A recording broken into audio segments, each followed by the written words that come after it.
Good morning class. हम लोग geography पढ़ रहे थे, तो ज्योग्राफी में आज हम आगे पढ़ेंगे, ठीक ना। अच्छा, ज्योग्राफी में हमने ये देख लिया था कि मतलब ये जो अर्थ था, या क्लाइमेटोलॉजी वाले पार्ट में घुसे थे, और क्लाइमेटोलॉजी वाले पार्ट में हमने पहले देखा था अर्थ स्पेयर, स्पेयर ऑफ अर्थ देखा था। तो अच्छा, एक बार रिकैप कर लेते हैं कि जिसको हम बोलते हैं अर्थ ऑफ स्पेयर, ऐसे लिखते हैं पहले। देखो, स्पेयर ऑफ अर्थ, इसको हमने बोला था कि पृथ्वी के मंडल बोले थे। क्या बोले थे इसको हम? हिंदी में लिखते हैं इसको हम क्या? पृथ्वी के मंडल, ठीक ना। अब इसको हमने ऐसे चार पार्टों में तोड़ा था, चार पार्टों में हमने ऐसे तोड़ दिया था। पहले के जैसे हमने बोला कि एक था वायुमंडल, और एक हुआ करता था क्या? जलमंडल, और एक हुआ करता था आपका स्थल मंडल, और एक हुआ करता था आपका जैवमंडल। जैवमंडल में हमने ये बनाया था, तो ये वाला जो पार्ट हुआ करता था इसको हम क्या बोलते थे? जैवमंडल। ये वाला मान लो लिथोस्फीयर मतलब स्थल मंडल मान लेते हैं, ये कौन सा है? स्थल मंडल। और ये वाला हमने क्या मान लिया था? जलमंडल, कुछ भी मान लेते थे। और ये वाला हमने क्या माना था? वायुमंडल। तो जहां पर तीनों मंडल एक साथ पाए जाते उसको हम क्या बोलते थे? जैवमंडल। अब उसके बाद हमने हेडिंग बनाया था वायुमंडल। अब वायुमंडल पढ़ने के लिए आपको पता होगा कि हमने इसमें कुछ चीजें की थी। अब क्या किए थे हम लोग? तो हमने कहा कि वायुमंडल को पढ़ने के लिए इसका हमने ऑपरेशन किया था। ऑपरेशन आपने देखा कैसे किए थे हम लोग? हमने बोला था कि एक हमें इसमें क्या पढ़ना होता है? संघटक पढ़ना होता है, संगठन पढ़ना होता है। और दूसरा हमें क्या पढ़ना होता है? संरचना पढ़ना होता है। यहां हम लोग पहुंच चुके थे। तो हमने कहा कि ये जो हम संगठन वाला था, ये वाला पोर्शन हम कर चुके हैं कि इसमें जैसे वायु है, क्या क्या मतलब वायुमंडल किन चीजों से मिलके बना है, वायुमंडल किन चीजों से मिलके बना है। तो जिन जिन चीजों से अपना वायुमंडल बना होता है उसको हम क्या बोलते हैं? वायुमंडल के संगठन बोलते हैं। इतनी बात हमें क्लियर थी। अब अपने दिमाग से सोचो, हमने कहा था इसमें गैस पढ़ेंगे, ठीक ना, जलवाष्प पढ़ेंगे, पढ़ेंगे, धूल के कण पढ़ेंगे, धूल कण पढ़ेंगे, डस्ट जिनको हम बोलते थे डस्ट। ऐसा हमने कहा था पर्टिकुलेट मैटर पढ़ेंगे, पर्टिकुलेट मैटर पढ़ेंगे। सब पढ़ लिए हम लोग पर्टिकुलेट मैटर। ये सारी चीजें यहां पर हो चुकी हैं। अब हमें आज क्या देखनी है? संरचना देखनी है। संरचना का मतलब ये हुआ बाबू कि ये वायुमंडल देखने में कैसा लगता है। जैसे हमने वहां पर मैं आपको संगठन और संरचना दोनों में डिफरेंस बता दिया था। डिफरेंस क्या था? ऑब्वियसली आपका क्लियर होगा, जहां तक मुझे उम्मीद है कि आपका क्लियर ही होगा। समझ गए कि नहीं समझ गए? संगठन का मतलब यह था जिन जिन चीजों से वो अपना वायुमंडल मिलके बना है, और बनने के बाद आपको जिस तरह से देखने में लगता है उसको हमने क्या बोला था? संरचना बोला था। समझ गए कि नहीं समझ गए? तो आज हमें क्या पढ़ना है? संरचना पढ़ना है। तो संरचना पढ़ने के लिए हमें क्या करने होंगे भैया? इनका भी तो ऑपरेशन करना होगा कि कैसे कैसे हम करेंगे, कि ये देखने में कैसे लगते हैं। तो आज हमें वही चीजें क्लियर कर लेनी, ठीक। अब पहले हम आगे बढ़ते हैं। ये थे अभी तक के, जो अभी तक हमने पढ़ा था, ये उसके पूरे रिकैप थे।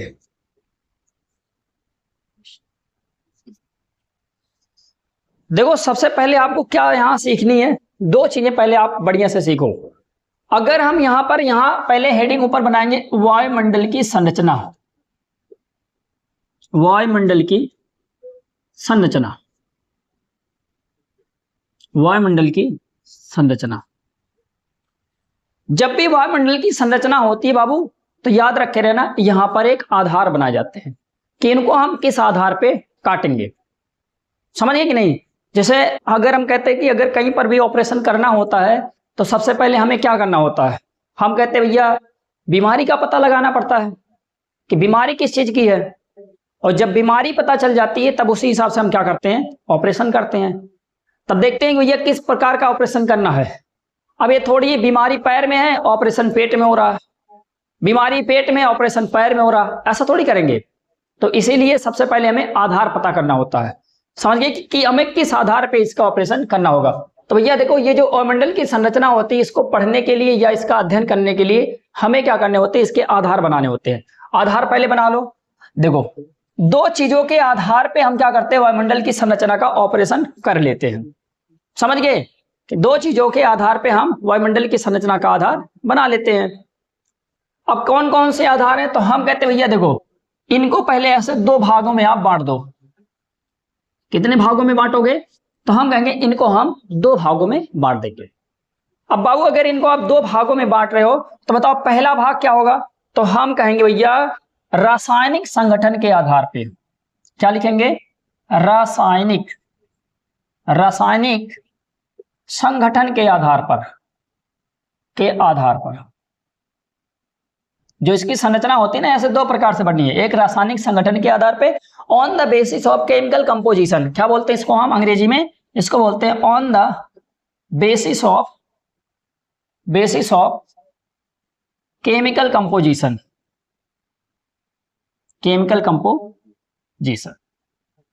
ठीक ना? और दूसरे आधार पे हम कहते हैं कि ये तापमान के आधार पर। किसके आधार पे? तापमान के आधार पर। ठीक ना? On the basis of temperature.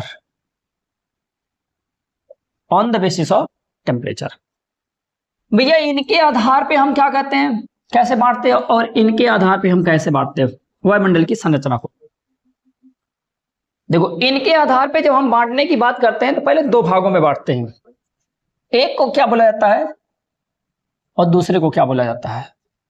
एक को बाबू बोलते हैं होमोस्फीयर।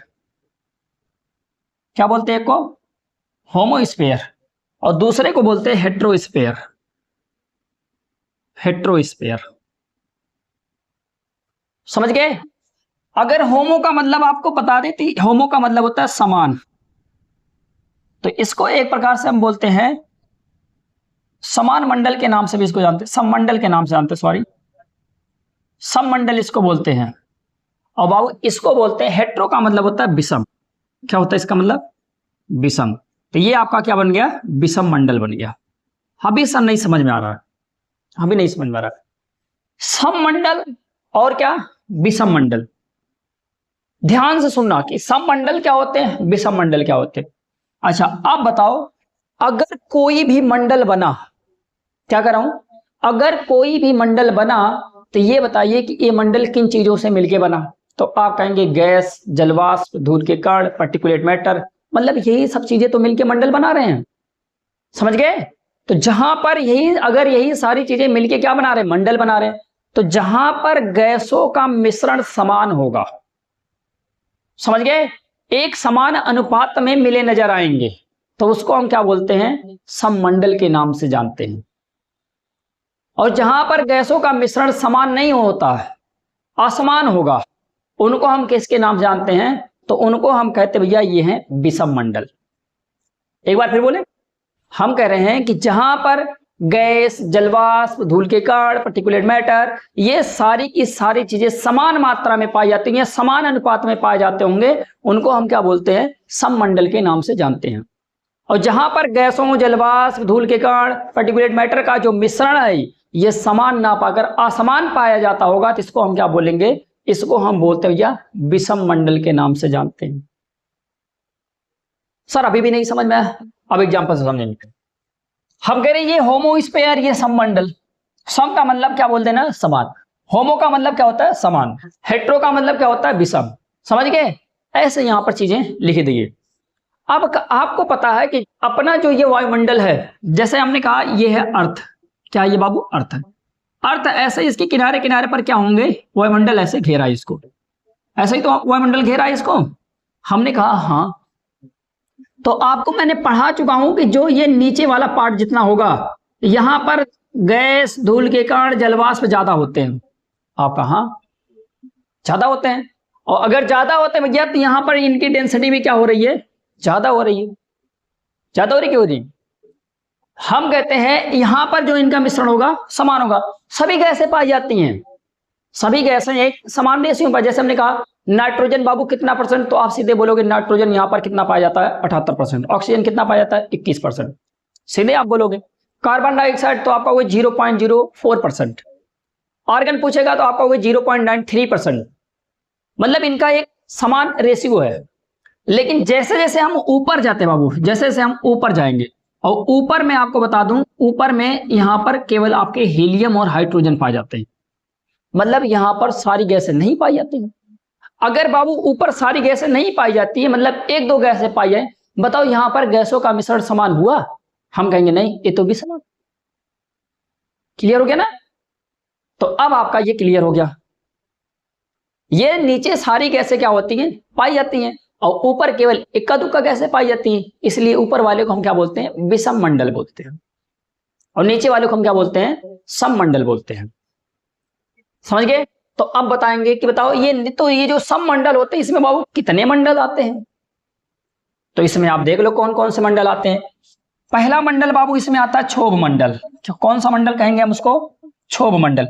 एक एक के बारे में बात होगी, अभी आप टेंशन नहीं लेंगे। क्षोभ मंडल, क्षोभ मंडल को अंग्रेजी में बोलते हैं ट्रोपोस्फेयर। हिंदी और अंग्रेजी दोनों पढ़ने हैं, क्योंकि कभी कभी एग्जामिनर क्या करते हैं? ट्रोपोस्फेयर ही लिखते हैं, क्षोभ मंडल नहीं लिखते हैं। समझ गए? फिर दूसरे नंबर पे क्या आता है बाबू? तो हम कहते हैं समताप मंडल। समताप मंडल, समताप मंडल। और समताप मंडल को अंग्रेजी में बोलते हैं स्ट्रेटोस्फेयर। स्ट्रेटोस्फेयर, वो सॉरी। और तीसरे नंबर पे बाबू आता है मध्य मंडल। कौन सा मंडल आएगा? मध्य मंडल। और मध्य मंडल को बाबू अंग्रेजी में कहते हैं मेसोस्फेयर। मेसोस्फेयर, समझ गए? तो ये जो तीन मंडल है, कौन कौन से? क्षोभ मंडल, समताप मंडल, मध्य मंडल, मतलब ट्रोपोस्फेयर, स्ट्रेटोस्फेयर और मेसोस्फेयर, इनको हम क्या बोलते हैं? सम मंडल के नाम से जानते हैं, होमोस्फेयर के नाम से जानते हैं। आगे चलते हैं। सर हेट्रोस्फेयर में कौन कौन सा आएंगे? देखो, हेट्रोस्फेयर में पहला आता आपका आयन मंडल। आयन मंडल, और आयन मंडल को बाबू अंग्रेजी में बोलते हैं आयनोस्फीयर बोलते हैं इसको। क्या बोलते हैं इसको? आयनोस्फीयर बोलते हैं इसको। और इसमें दूसरा जो मंडल आता है वो आपका आता है बहिर्मंडल। और बाबू बहिर्मंडल को अंग्रेजी में क्या बोलते हैं? हम कहते हैं एक्सोस्फीयर बोलते इसको। ठीक ना? ये पहले आप समझ जाओ, ये आप समझ जाओ पहले। हमने कहा कि होमोस्फीयर में कितने मंडल आएंगे? क्षोभ मंडल, समताप मंडल, मध्य मंडल। और बाबू हेट्रोस्फीयर में कौन कौन से आएंगे? आयन मंडल, बहिर्मंडल। अंग्रेजी देख लेना अपने हिसाब से। अब हम कह रहे अच्छा ये बात थी। अब देखो देखो, ज्योग्राफी ना पढ़ने में बहुत मजा आता है, बशर्ते आपको पढ़नी चाहिए। जब आप लोग नहीं पढ़ोगे तब भैया थोड़ी समझ में आएगी चीजें। और यहां तो अभी मैं कैरेक्टराइज कर रहा हूं, अभी एक एक के बारे में, और फिर विद एनालिसिस बताऊंगा कि चीजें कैसे होती हैं कैसे नहीं होती हैं। हर चीज आपको दिखेगी ज्योग्राफी में। ठीक ना? ये मेरी गारंटी है कि ज्योग्राफी में आपको चीजें दिख कर याद हो जाएंगी। समझ गए कि नहीं समझ गए? तो ये भैया ऐसे करके इन मंडलों को बांटा गया। लेकिन जब आता है तापमान के आधार पे, किसके आधार पे? तापमान के आधार पे, तो भैया इसको कैसे तोड़ते हैं? तापमान के आधार पे देखो मंडल कैसे बांटे जाते हैं। पहले को तो इन्होंने भी बोला क्षोभ मंडल, क्षोभ मंडल, और क्षोभ मंडल की अंग्रेजी भैया ट्रोपोस्फेयर। दूसरे नंबर पे इन्होंने भी बोला समताप मंडल, समताप मंडल। तोड़ा है इन्होंने भी वही काम किया है, बस केवल इन्होंने तापमान के आधार पे इन मंडलों को डिवाइड कर दिया बस। तीसरे नंबर पे बाबू इन्होंने क्या कहा? इन्होंने भी बोला मध्य मंडल होता है। इन्होंने भी बोला क्या होते हैं? मध्य मंडल होते हैं। और चौथे नंबर पे भी इन्होंने ही बोला आयन मंडल होते हैं, आयन मंडल होते हैं। सॉरी, पांचवा यहां लिख रहा हूं, पांचवें नंबर पे भी इन्होंने भी बोला है कि बहिर्मंडल होते हैं। अब ये जो आयन मंडल देख रहे हो, आयन मंडल, इसी मंडल को इन्होंने मेंशन कर दिया था तापमान मंडल, तापमान मंडल। और इन्होंने कहा कि ये जो तापमान मंडल है इसके अंदर में आपका आयन मंडल आता है। बढ़िया समझा क्या मैं कह रहा हूं? 3 तक तो आओ सही।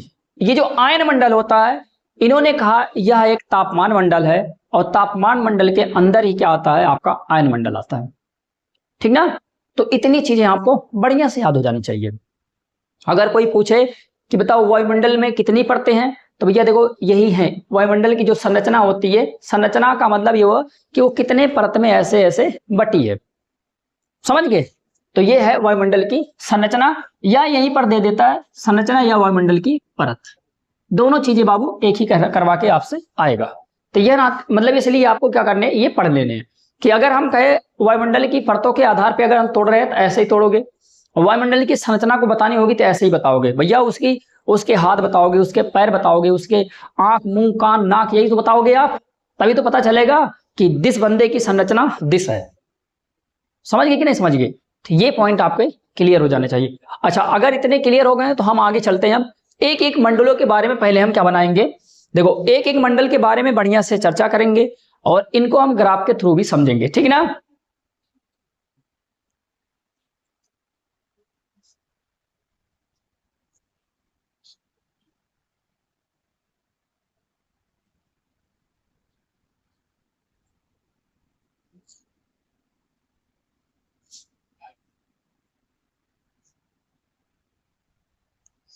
देखो बाबू, करना क्या है,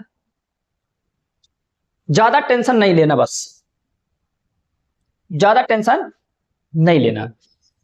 सबसे पहले पहली बात तो भैया हम पहले एक ग्राफ बनाएंगे, जैसे मैं बना रहा हूं ऐसे आप भी बनाएंगे, ठीक ना। ऐसे करके आप भी क्या करेंगे, एक ग्राफ बनाएंगे। ग्राफ में एक निचला पॉइंट ऐसे बना लेंगे और कहीं ऐसे यहां पर मान लो कि यहां पर आपका 0 डिग्री सेंटीग्रेड तापमान है, इधर कहीं मान लेना कि ये 20 डिग्री सेंटीग्रेड के आसपास है और इधर कहीं मान लो कि ये -60 डिग्री के आसपास है और इधर कहीं मान लो कि ये -80 डिग्री के आसपास है। ऐसे कहीं तापमान के मामले में बना लो भैया। फिर हम कहेंगे भैया देखो, एक जगह पर आप मानना कि ये 20 किलोमीटर का रेंज है, 20 किलोमीटर। फिर और ऊपर जाना तो हम कहते भैया यहां ऑलमोस्ट आप मानना कि ये है 40 किलोमीटर है। थोड़ी और ऊपर जाना तो ये मान लेना कि ये 60 किलोमीटर है और ऊपर जाना तो यहां मैं मान लेता हूं कि ये 80 किलोमीटर है। 80 के बाद थोड़ा तेज जाना, ये मान लेना कि ये आपका 400 किलोमीटर है। अब इसके ऊपर बाबू मान लेना कि है ही है, जो है ही। समझ गए? ऐसे करके पहले आप एक ग्राफ ड्रा करो। ये देखो ये लाइन मेरी तिरछी हो चुकी है, इसको पहले सीधा करते हैं, ठीक ना। जितना हुआ है आप भी ऐसे सही कर लेंगे। देखो सबसे पहले आपको क्या पढ़ने हैं, सबसे पहले आपको इस ग्राफ को समझ लेना है। पहले जो पहला मंडल आता है आपका, पहला मंडल ऐसे बनाए, पहला मंडल बनाओ, इसको हम कहते हैं क्षोभ मंडल। क्षोभ मंडल समझना है, फिर चीजों को बढ़िया से लिखना। क्षोभ मंडल, क्षोभ मंडल को पहले बढ़िया से समझो, इधर समझते हैं और इधर ग्राफ में ड्रॉ करते हैं।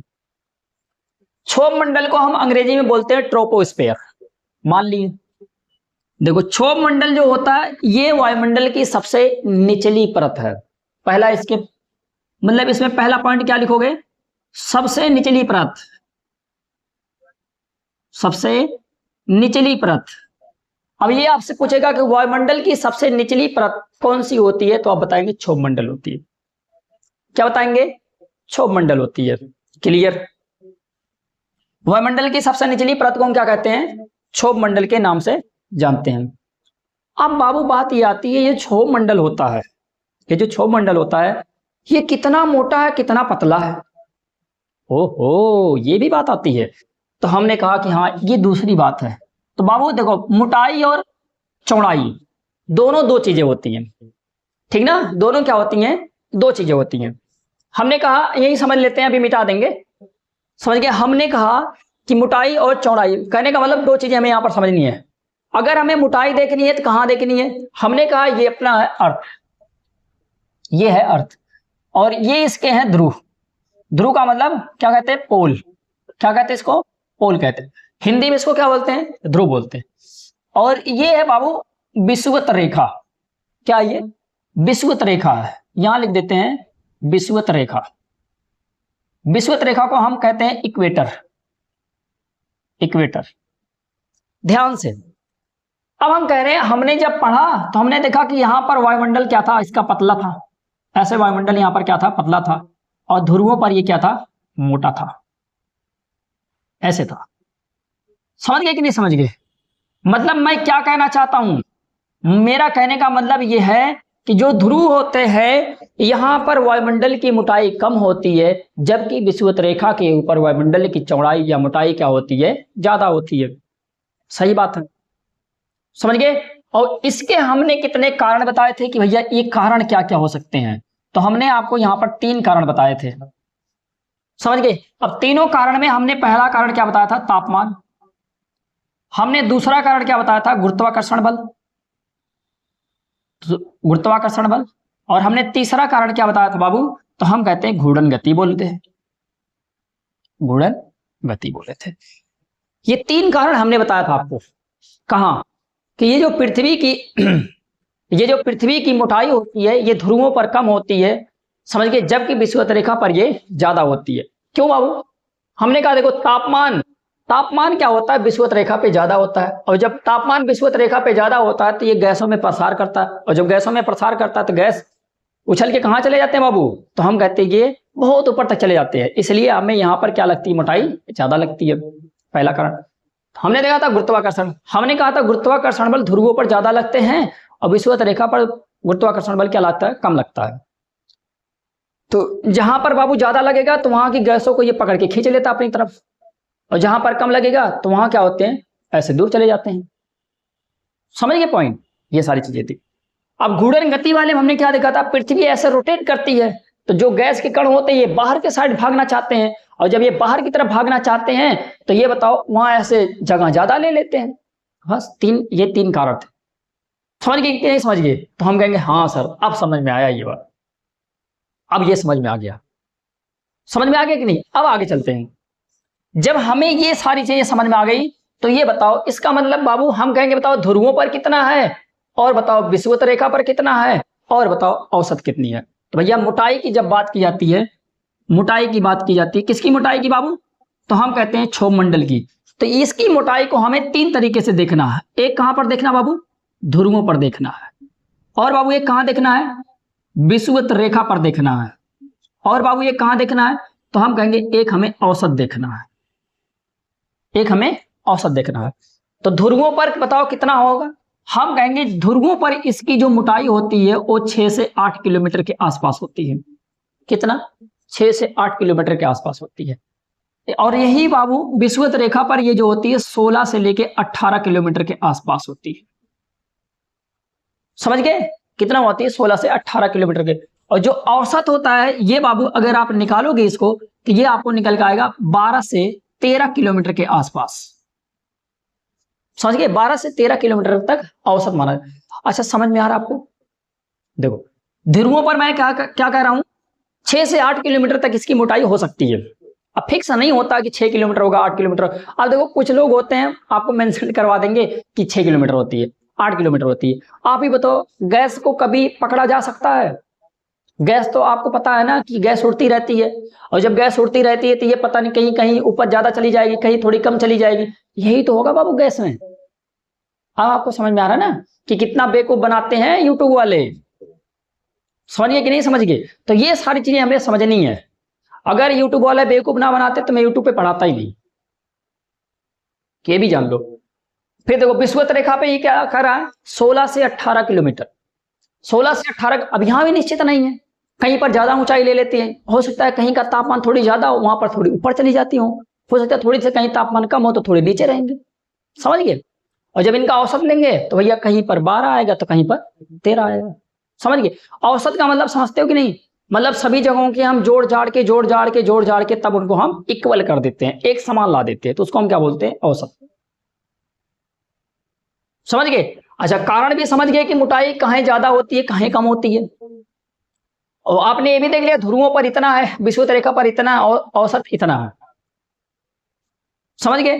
अब देखो दूसरे नंबर पे आते हैं, मोटाई की बात हो गई इसकी, और सर क्या होता है इसमें, हम कहते हैं तीसरे पॉइंट पे चलते हैं। जब वो तीसरे पॉइंट पे चलते हैं, ये जो अपना मंडल होता है, कौन सा मंडल, क्षोभ मंडल। समझ गए, क्षोभ मंडल में एक हवा चलती है, समझ गए, जिसको हम बोलते हैं संवहनी धारा बोलते हैं, कन्वेक्शनल करंट बोलते हैं। कैसे होती भैया, कैसे होती है, कैसे होती है समझो। एक मंडल आपको समझ में आ गए तो बाकी मंडल आपको ना यूं ही समझ में आ जाएंगे। देखो हमने कहा कि जैसे ये देखो अर्थ है, ये बाबू अर्थ का ये क्या है, सतह है। अब सतह है, ये मान लो कि अब अर्थ होगा तो बाबू कुछ दूर पर समुद्र होगा, कुछ दूर पे कुछ होगा, कुछ दूर पे कुछ होगा। चलो हमने मान लिया कि अब इधर वाला जो है, इधर वाला ये जल वाला क्षेत्र है। क्या है ये? जल वाला क्षेत्र बाबू, ठीक ना। अब हम कहते हैं यहां पर संवहनी धाराएं चलती हैं। संवहनी धारा का मतलब ये होता है कि जैसे ही यहां से हवा ऐसे एकदम ऊपर जाती है, ऊपर जाती है, कहां जाती है? ये ऊपर के साइड, ये हवा ऊपर के साइड जा रही है, ये हवा ऊपर के साइड जा रही है। यहां से भी जाएंगे ऐसे ऊपर के साइड, यहां से भी जाएंगे ये ऊपर के साइड, ऐसे ये लोग ऊपर के साइड जाते हैं। क्यों जाते हैं बाबू? हम कहते हैं जब तापमान ज्यादा होगा, क्या बाबू? तापमान यहां पर क्या हुआ? अधिक। ये किसका सिंबल है? तापमान ज्यादा का सिंबल है। तो हम कहेंगे अब हम तापमान यहां पर बढ़ रहा, जैसे जैसे तापमान बढ़ेगा तो आपको पता होगा कि जो यहां पर गैसें होंगी हल्की हो जाएंगी, समझ गए। अब इनमें आग लग जाएगी, इनमें चुल्ल मच जाएगी, और जैसे इनमें चुल्ल मचेगी, आग लगेगी, ये लोग कहां भागेंगे? ऊपर के साइड में भागेंगे। समझ गए कि नहीं? आप ही सोचो, कोई आराम से बेचारा आराम से लेटा है, सो रहा मस्ती से एकदम, और आपने क्या किया? एक कुछ गर्म किया, कोई मान लो एक लोहे का छड़ था, गर्म की और जाके उसको छुआ लिया। अब बताओ क्या करेगा? उठ के तुरंत भागेगा। ऐसे ही गैस, आराम से बेचारे सो रहे थे सभी गैस, सूर्य भगवान आए, कहे सब लोग सो रहे हो। और सूर्य भगवान जब कहे सब लोग सो रहे हो, लो मेरी गर्मी आ गई। अब अपनी गर्मी वहां पर लगाए और जितने गैस के कण थे सभी बेचारे एक्साइटेड हो गए, सभी भागने लगे। और भाग के कहां जा रहे हैं? भाग के ऊपर जा रहे हैं, समझ गए। अब ये ऐसे ऊपर जाते हैं, तो जब ये गैसों का एक सिलसिला ऐसे ऊपर जाता है ना, तो इन्हीं को क्या बोला जाता है? इन्हीं को बोला जाता है संवहनी धारा बोला जाता है, इनको कन्वेक्शनल करंट बोला जाता है। और जब यही चीज आपको जल के ऊपर से जाता हुआ दिखता है ना, तो इसको बोलते हैं ये वाष्पीकरण है। क्या ये? यही है वाष्पीकरण, कि यहां जो जल के कण थे वो गर्म हो गए, वहां से वो वाष्प बन गए, और वाष्प बन के ये कहां का भाग रहे हैं? ये ऊपर के साइड भाग रहे हैं, जलवाष्प ऊपर के साइड भाग रही है, और इसको हम क्या बोलते हैं? वाष्पीकरण बोल रहे हैं। समझ गए कि नहीं समझ गए? तो यही जो वाष्पीकरण वाला ऊपर देख रहे हो जा रही है, या गैसों के कण जो ये ऊपर जा रहे हैं, इनको हम बोलते हैं कन्वेक्शनल करंट बोलते हैं, या इन्हीं को बोला जाता है संवहनी धारा बोला जाता है। समझ गए? लिख देता हूं, संवहनी धारा, संवहनी धारा। अंग्रेजी में इसको बोलते हैं कन्वेक्शनल करंट बोलते हैं, इसको कन्वेक्शनल करंट बोलते हैं। ये अब ये ऊपर के साइड जा रही है, ऐसे ऊपर के साइड जा रही है, समझ गए। तो आपसे पूछेगा कि ये बताओ कन्वेक्शनल धाराएं कहां चलती हैं या संवहनी धाराएं कहां चलती हैं, तो आपको बताना है कि ये क्षोभ मंडल में चलती हैं। कैसे चलती है भैया? क्षोभ मंडल में चलती हैं। तो संवहनी धारा इसमें चलती है, संवहनी धारा चलती है। और संवहनी धारा का मतलब क्या होता है बाबू? कन्वेक्शनल करंट होता है। और ये क्या है? यही तो हुआ। और जब बाबू यही लोग ऊपर जाते हैं ना, तो यही लोग बादल बना लेते हैं। क्या बना लेते हैं? यही लोग बादल बना लेते हैं। और जब यही लोग बादल बना लेते हैं तो यही बारिश करवा देते हैं। क्या करवा देते हैं? ये बारिश करवा देते हैं, यही बारिश करवा देते हैं। समझ गए कि नहीं समझ गए? तो आपको पता होना चाहिए कि संवहनी धाराओं की वजह से यहां पर क्या बनते हैं? बादल बनते हैं। क्या बनते हैं? बादल बनते हैं। और जब बादल बनेगा तो बाबू क्या होगा? वर्षा होगा। और क्या हो सकता है? हिमपात हो सकता है। हिमपात का मतलब समझ रहे हो? मतलब हिम वर्षा। समझ गए? इसको क्या बोल सकते हैं? हिमपात का मतलब हिम वर्षा। हिम वर्षा का मतलब बर्फ की बारिश होने लगती है। समझ गए कि नहीं समझ गए? अब ये अगर बाबू हवा चल रही है, आप बताओ, अगर हवा ऊपर जा रही है तो आप कहते हैं इसका मतलब आंधी तूफान भी इसी मंडल में आते होंगे। तो हम कहेंगे भैया यहीं पर आपके आंधी भी आती है, यहीं पे आपके तूफान आते हैं, मतलब इसी मंडल में ये सारी घटनाएं होती हैं। तो आप एक शब्दों में लिख सकते हो कि मौसम संबंधी जितनी घटनाएं होती हैं सब आपके क्षोभ मंडल में होती हैं। समझ गए? मौसम संबंधी जितनी भी घटनाएं होती हैं सब कहां पर होती हैं? तो हम कहते हैं सब क्षोभ मंडल में होती हैं। तो यहां लिख लेते हैं मौसम संबंधी घटनाएं इसी मंडल में होती हैं। वाह, बहुत अच्छे से समझ में आया। समझ गए कि नहीं समझ गए? अगर यही संवहनी धारा ना चलती तो भैया, अच्छा संवहनी धारा बाबू चली क्यों? कारण इसका कोई पूछ ले, बताओगे क्या भैया? कारण बता देना, तापमान। भैया तापमान कहां से? भैया इसका कारण क्या है? सूर्य भगवान।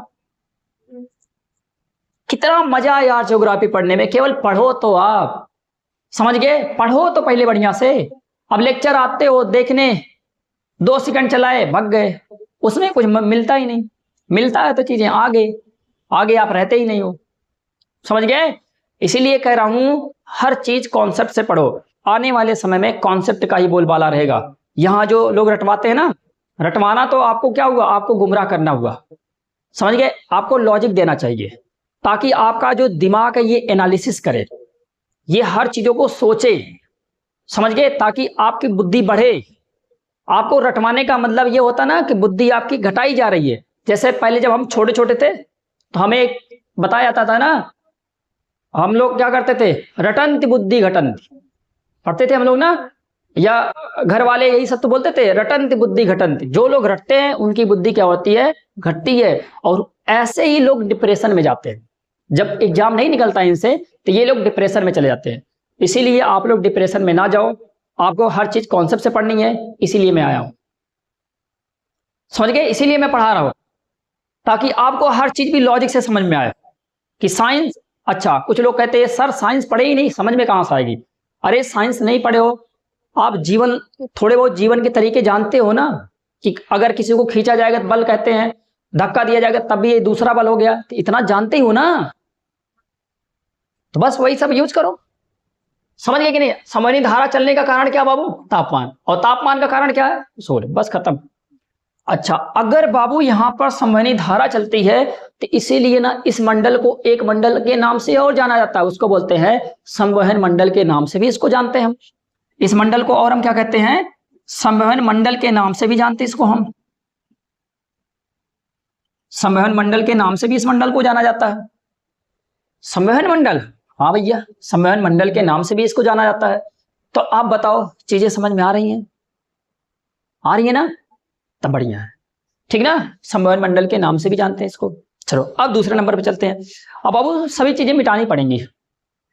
देखो मिटा रहा हूं कैसे, ऐसे अंदर वाली भी चीजें मिटा दिया और इधर वाली भी चीजें मिटा दिया। 3 पॉइंट आपने बना लिए, बढ़िया बढ़िया। अगर कोई पूछे वायुमंडल की सबसे निचली परत, क्षोभ मंडल। समझ गए? अगर पूछे वायुमंडल की सबसे निचली सीमा, क्षोभ मंडल। और कहा? चलो भैया अब आगे चलते हैं। अच्छा, वायुमंडल अगर पूछ ले कि पृथ्वी के सतह से सटा हुआ मंडल कौन सा है, पृथ्वी की सतह से सटा हुआ मंडल कौन सा है, तो क्षोभ मंडल बताना है। भैया पृथ्वी की सतह देखो, ये पृथ्वी की सतह है, इससे सटा हुआ मंडल, तो बताओ ये कौन सा मंडल हुआ? क्षोभ मंडल। पहला मंडल यही तो हुआ, यही तो सतह है, तो हम कहेंगे क्षोभ मंडल। अच्छा चलो दूसरे नंबर पे चलते हैं। अब बाबू इसमें आती है चौथा पॉइंट क्या आता है? चौथा पॉइंट ये आता है कि जैसे जैसे हम क्षोभ मंडल में ऐसे ऊपर जाएंगे ऊपर जाएंगे ऊपर जाएंगे, तापमान में क्या होती है? कमी होती है। तापमान में क्या होती है? कमी होती है। कैसे बाबू? देखो, ऊपर जाने पर ऊपर जाने पर लगातार तापमान में कमी होती है। लगातार कमी होती है। कैसे भैया? हम कह रहे हैं जैसे जैसे हम ऊपर जा रहे हैं, देखो ऊपर का मतलब 20 किलोमीटर, 40 किलोमीटर, 60 किलोमीटर, ये ऊपर लिखा गया है। तो ये बताओ ऐसे ऐसे हम ऊपर जाएंगे तापमान में क्या हो रहा है? देखो इधर माइनस लिखे हैं, देखो ये 20 डिग्री है, ये 0 डिग्री हो गया, ये माइनस में, तो मतलब ये देखो ऐसे अगर हम आ रहे हैं तो ये बताओ तापमान को कम करते आ रहे हैं कि नहीं करते आ रहे हैं? मतलब अगर हम इधर साइड में आ रहे हैं, देखो हमारी दूरी क्या हो रही है? बढ़ रही है, लेकिन हमारा तापमान क्या कर रहा है? घट रहा है। समझ गए? तो ये है ऐसे। यहां पर आप क्या लिखोगे? ऊंचाई लिखोगे। नहीं तो अभी आप पूछोगे ये सर समझ में नहीं आ रहा है, ये ऊंचाई हो गया और ये बाबू क्या हो गया? तापमान हो गया। समझ गए? तो ऊपर जाने पर लगातार तापमान में क्या आती है? कमी आती है। कैसे भैया? अब आप ही सोचो ऐसा कैसे हो सकता है कि सर ऊपर जाने पे तापमान में कमी क्यों आ रही है, बता तो दो कम से कम। देखो भैया, ये है सन, ये कौन है, ये है सन, और ये है पृथ्वी। अब यहां से रोशनी ऐसे आई, अरे वो रोशनी नहीं आई, ये सूर्य की रोशनी है। सब लोग अचंभित हो गए, समझ गए। ऐसे यहां से ये रोशनी आई, कहने का मतलब प्रकाश आया। जब ये प्रकाश आया, आपको पता है ये किसके फॉर्म में आएगा, तो आप कहोगे ये लघु तरंग के फॉर्म में आएगा। वाह वाह वाह सर, सही बात है, लघु तरंग के फॉर्म में आती है। मतलब इसकी वेवलेंथ क्या होती है बाबू, बहुत ही छोटी आती है। ये कहीं पर भी जाके क्या कर सकती है, पेनेट्रेट कर जाती है। पेनेट्रेट का मतलब घुस जाती है, और ये जाके पृथ्वी का जब ये सतह पे पड़ती है तो ये पृथ्वी की सतह में क्या हो जाती है, अवशोषित हो जाती है। पृथ्वी की सतह में क्या हो जाती है, अवशोषित हो जाती है। और ये जो बाबू ये वायुमंडल ऐसे देख रहे हैं, ये जो वायुमंडल लगा है, इसके बस की बात नहीं थी कि लघु तरंगों को पकड़ ले। लघु तरंगें क्या करती हैं, इनको फाड़ते हुए चली जाती हैं, इनको एकदम पूरा फाड़ देती हैं, और इनको फाड़ते हुए, इनको छेदते हुए ये क्या कर देती हैं, पृथ्वी की सतह तक पहुंचती हैं। और जब ये पृथ्वी की सतह तक पहुंच गई, पृथ्वी की सतह तक ये जब पहुंच गई, यहां अब ये क्या करेंगी बाबू, यहां पर मान लो ये गैस का कण था, ऐसे पड़ा गैस का कण, इसको फाड़ के निकल के चली आई। अब कहां पहुंच गई, पृथ्वी की सतह पहुंच गई। बेचारा गैस देखता रह गया, मैंने इसको रोकना चाहा पर ये रुका नहीं या रुकी नहीं।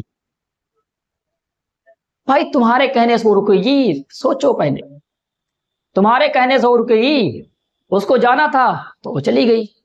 ऐसे यहां पर भी अगर इसको जाना है तो ये जाएगी, ये तुम्हारे कहने से थोड़ी रुकेगी। तुम लोग झूठे रोकने में लगे हो, समझ गए। अब ये प्रकाश की जो किरण थी ये चली आई, ये रोक रहा था, रुकी ही नहीं।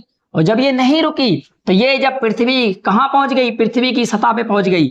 अब भैया इसके आगे इसको रास्ता ही नहीं मिला, पृथ्वी की सतह को भी इसने चीड़ा, लेकिन पृथ्वी की सतह जैसे जैसे आप नीचे जाओगे ना, वहां पर इसकी डेंसिटी बढ़ती जाती है।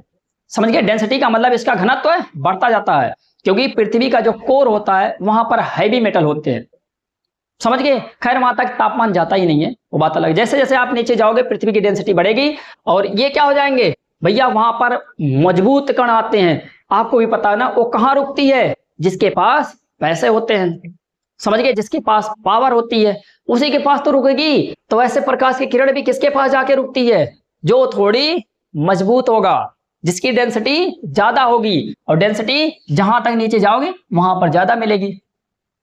समझ गए, समझ गए। अब क्या होता बाबू, अब यहां से क्या करेगा, अब यहां पर जो कण मिलेंगे ना, ऐसे ऐसे कण, समझ गए, अब इसका यूज करेंगे, इसकी गर्मी का मजा लेंगे, और उसके बाद क्या करेंगे, कहेंगे चल भाग।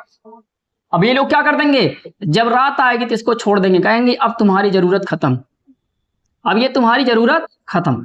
क्योंकि अगर इसकी जरूरत ये लोग ज्यादा लेते तो आपके दिमाग में ये बात आएगी कि इसका तापमान बढ़ने लगेगा, और इसका तापमान अगर से बढ़ने लगेगा इसको बुखार हो जाएगा, समझ गए। अब नुकसान करेगा ना इसको, तो ये क्या कर देता है, लात मार देता है, और जैसे लात मारा तो ये आगे निकल गई। अब जब ये आगे निकल गए तो ये क्या हुआ, रात में इनको छोड़ना शुरू कर दिया।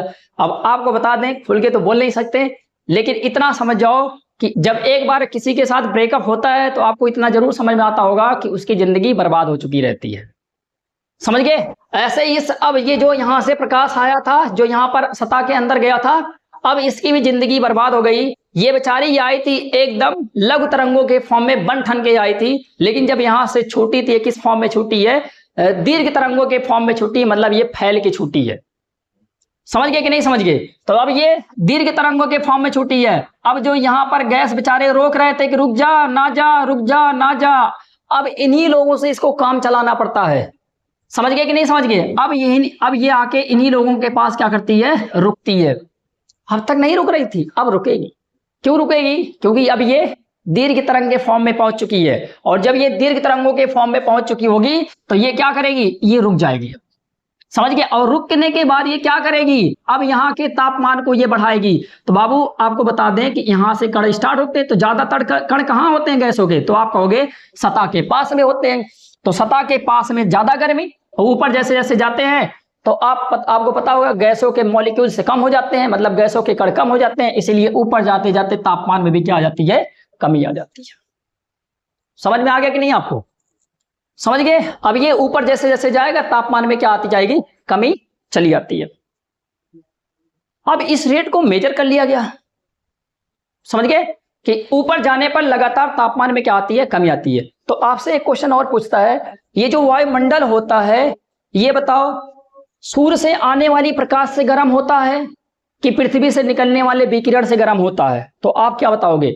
हम कहेंगे भैया अपना वायुमंडल 85%, कितना परसेंट, 85% पृथ्वी के विकिरण से गर्म होता है। वायुमंडल जो होता अपना पृथ्वी का वायुमंडल है ये पृथ्वी के विकिरण से 85% गर्म होता है, केवल 15% सूर्य से आने वाली प्रकाश से गर्म होता है। समझ गए? अरे एकदम समझ गए। अब नहीं समझोगे तो कब समझोगे? समझ गए कि नहीं समझ गए? ये बात आपको समझ में याद रख लेनी है। जो यहां से पृथ्वी इनको छोड़ती है इसको हम क्या बोलते हैं, विकिरण बोलते हैं। क्या बोलते हैं इनको? विकिरण बोलते हैं। अंग्रेजी में इनको रेडिएशन के नाम से जाना जाता है।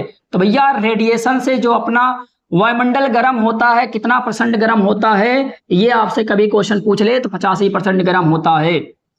और सूर्य की प्रकाश से मतलब आने वाली सूर्य की प्रकाश से, सूर्य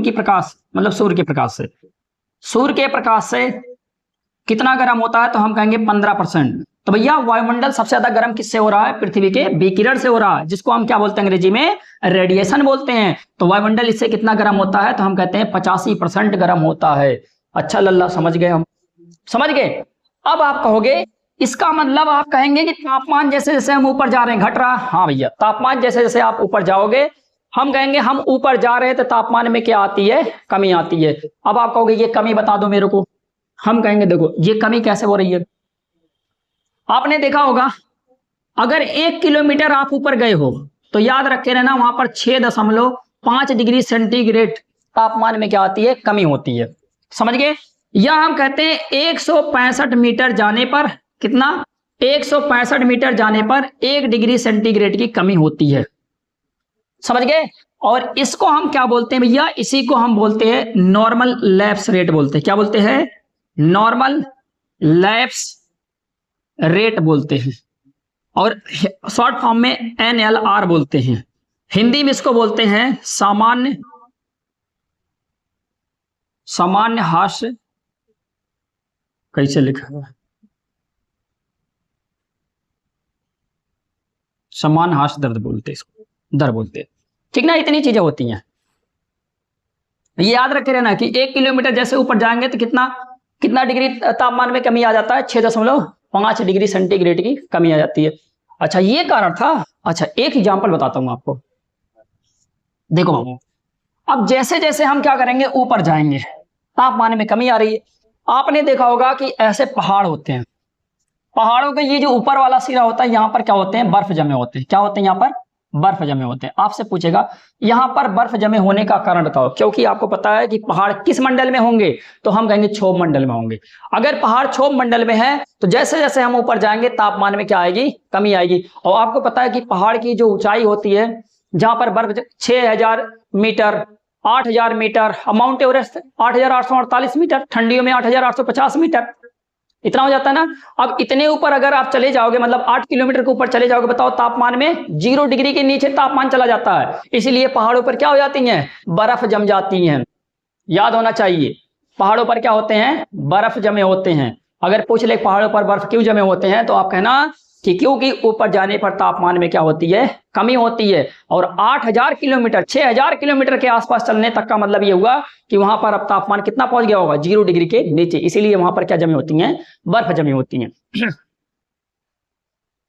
समझ गए कि नहीं? ये सब बढ़िया से आप पढ़ो तब ज्यादा मजा आएगा, ठीक ना। अच्छा टाइम ज्यादा हो रहा है, बाकी हम कल इसमें थोड़ा से और कवर कर लेंगे, ठीक ना। Okay bye.